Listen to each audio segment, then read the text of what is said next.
Okay, so picking back up here with learning objective 3, thinking about auditor's consideration of internal control, and I've got, if you notice, the 6 stages here at the bottom, and we're going to first start with stage 2, which is understanding the internal control.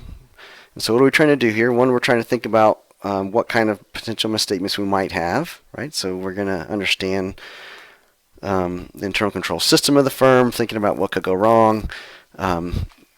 Ultimately, we're going to use this for stage 3, right? But first, we're just obtaining an understanding of the internal control, and then we're going to use it for stage 3 to design test controls and substantive procedures as well, right? If we see certain areas we want to test, let's say we think that they have a good design, and so we're going to identify those control, especially those control activities and those control components we want to test, and then design tests around those and test them to make sure they're operating effectively. Okay, but again, we have to obtain the understanding first, and that's stage 2. And so we're going to get an understanding over all 5 of those internal control components that we just reviewed to evaluate the internal control system from a design perspective. Okay, so again, stage 2 is really just we're trying to understand the design of the system, and then we're going to use that in the later steps. And so how do we go about obtaining the understanding? So a lot of it's through meetings with the personnel, the client personnel. We're going to observe certain controls being done. Maybe there's a reconciliation, a key reconciliation in a certain part of the internal control system, like a bank reconciliation. We may observe an individual executing that, or if there are other independent verifications that are done, like a 3-way match, right? We might observe how they're doing it. Then we're going to obviously inspect the source documents and any reports that are used during the execution of the internal controls. And then one of the things that's really important or really helpful is you basically start at the beginning of a transaction and you walk through that transaction from each point in the accounting cycle, right? So, you've got a sales order that comes in from a customer. Okay, let me sit down with the sales clerk, watch them put it in, see what they do, see what kind of controls might be in place. If they say, well, if I try and, for example, I try and put in a number a letter into a dollar column of the information of the screen for the transaction, the system won't let me, right? Or if I try and put a number that's too big, it won't let me, or whatever it is. And so you'll sit down and kind of go through these transactions with, and then go to the next step. Okay, let me see where that transaction, once it gets entered into the system, then who's dealing with it next, right? And you're doing a walkthrough of the system. It helps you get a sense of where the controls are within the processing of that transaction.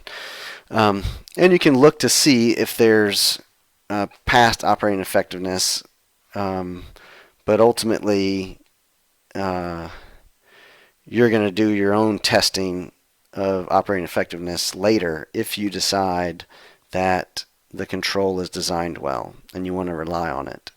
Okay, and so you may have, for example, you may have seen this control last year if this is like a second or third year that you're doing the audit, and you can review and see how well the control's been operating, or maybe the internal audit department has done some testing around this control, and so you might look to see what kind of operating effectiveness they have. But at this stage, we're not doing testing.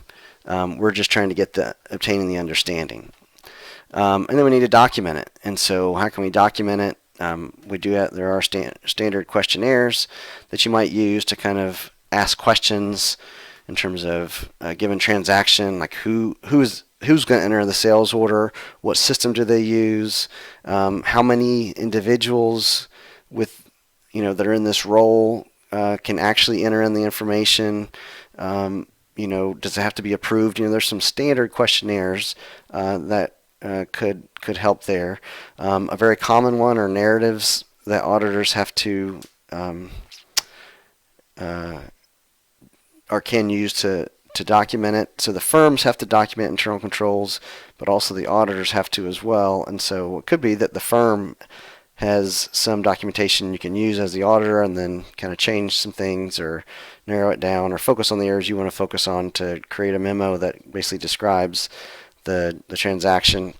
But a very common tool are flowcharts, right? And specifically system flowcharts, which show transactions and documents and activities and those kind of things, where you see how the transaction moves through the firm. Okay, and so you, I believe, have had exposure to flowcharts in the AIS class, or currently getting exposure to it. And there are different ways different symbols you can use, but there's a lot of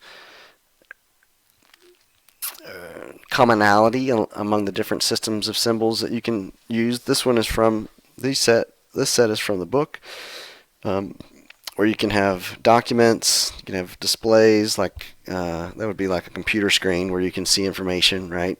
So imagine instead of getting a physical customer order, you might, the customer might enter it in through the website, and then the sales clerk might see the customer order on its screen, right? So that would be a display. You can have a manual process box, and you can have kind of a generic process box. Okay, and so there's the manual, there's the regular process. This would be an example of a file, like a desk file. I'm not going to see this not as much paper documents, but in smaller firms, you still are going to use it. You can have lines to show flow. You can have notes through annotation. This would be an example of a on-page connector where you might go from one column to another, and instead of drawing your lines all over the place, you can use it to connect. This would be an example of an off-page connector. I call it a home base since I like baseball. And then you could use this input-output. Sometimes I've seen this for accounting records too. Sometimes you use this parallelogram for accounting records as an output. And then you can have decision boxes. You can have these are any kind of file. So you could have like sales order file. Like a sales order file, right? That's what this magnetic disk represents. It means a digital file. I don't usually see these too often, this online storage, and you're not going to see these hardly at all unless it's in a textbook. Magnetic tape. These would be like old, really large. Well, I had them that were almost like 8-track tapes, which some of you have no idea what I'm talking about, but you can Google it. Others look like old 9mm reels, like movie reels. I actually saw that about 20 years ago. We had a company, I worked for a Big Four, and sure enough, they sent us data on these what looked like old movie projector reels. Like I said, this is a long time ago, but anyway, these are a set of symbols that are fairly common for using with flowcharts. So here's an example of a flowchart for a cash receipts process. This is a terminal symbol here. This you almost always have to have this to start a process. Now I wouldn't write start in here. I would probably instead I would have used this to say like customer. So I probably would have said customer right here. In the little terminal, I would have written customer instead of the start here. So I'd say the customer sent the firm the checks and a remittance advice. And if you don't know what a remittance advice is, if you've ever gotten a bill in the mail, which maybe you haven't, but I'm sure I know your parents have, and some of you, if you're old enough, you have too. But the remittance advice is the piece at the bottom where it'll say tear off and mail back with your payment, right? And so that's what a remittance advice. To remit, a remit is like a payment, and so this is like a remittance advice is something that goes along with your payment. So you send in the check and the remittance advice. And so in this firm's process, the mailroom is opening the envelopes. They're preparing a control listing that basically has all of the checks they received, and the remittance advice would show, for example, an account number. It would show a date of the invoice, and it would show amount due, and it would also give a place to write amount paid, right? And so that would be created, or that would a control listing would basically have all that information, and so you just have a document that had all of the checks that you had received, and the relevant information. Okay, and so that would have been done in the mailroom, and then again, this is just like, imagine this is just a a file drawer where they're filing one copy of the control listing. Then they're sending all that information onto the cashier, and then the cashier is preparing a bank deposit, right? And that bank deposit is going to the bank. Now, I would have probably drawn a document here and said bank deposit, or deposit slip, sorry. All right, let me try that again. So I probably would have written like deposit slip as a document.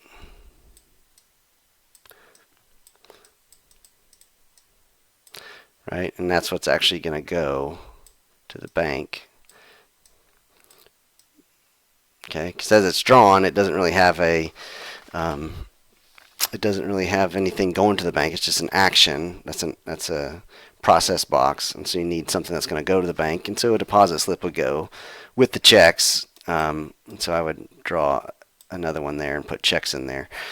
So anyway, you'd have that going to the bank, and then the remittance advice and the control listing would then go over to accounts receivable. Okay, and then accounts receivable is going to enter the information in batches into the cash receipts program. And then you're going to have that stored. I probably would have done that little disk symbol instead. That looks terrible. That magnetic disk. Let me show you. This magnetic disk back here. That's what I would have done instead of that cash receipts, what they used. But anyway, the point is it's going to create a file. And then there'll be a process to update the general ledger as well. And then you'll have a cash receipts, update to the cash receipts journal, and update to the general ledger. Okay. And then notice here they're just filing it. So this is an example of a flow chart. It's not a great flow chart in the sense of this was in the book, but there's definitely some changes I would have made to it, and I'm just trying to show you. But it's an example of creating a flow chart that shows a flow of how the process works. And this isn't even necessarily the ideal way to do cash receipts, and we'll talk about that when we get to that transaction cycle. There's not clearly, but there are some internal control problems with how they're doing this. But this is just an example of trying to document what the process is first, and you have to do that before you can suggest ways to change it, right? So as an auditor, what you want to make sure you're doing, if you're going in and you're interviewing client personnel and they have a process, you want to make sure you document what is first, right? You want to document the state of their internal control system first. Then after you've documented it and they agree that this is what they do, right, you have confirmation, and oftentimes it takes multiple rounds of meetings to kind of get to that place. Then once you do that, then you can come back and evaluate and say, where are the internal control problems, right? Where are the weaknesses here? And so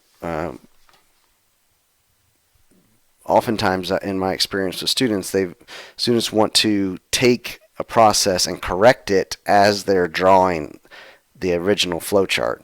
But the key is you got to document what the company says first before you can get to a place of identifying the weaknesses. Okay, and that's real important when you're doing the audit, because you don't want to gloss over problems by showing what should be instead of what actually is.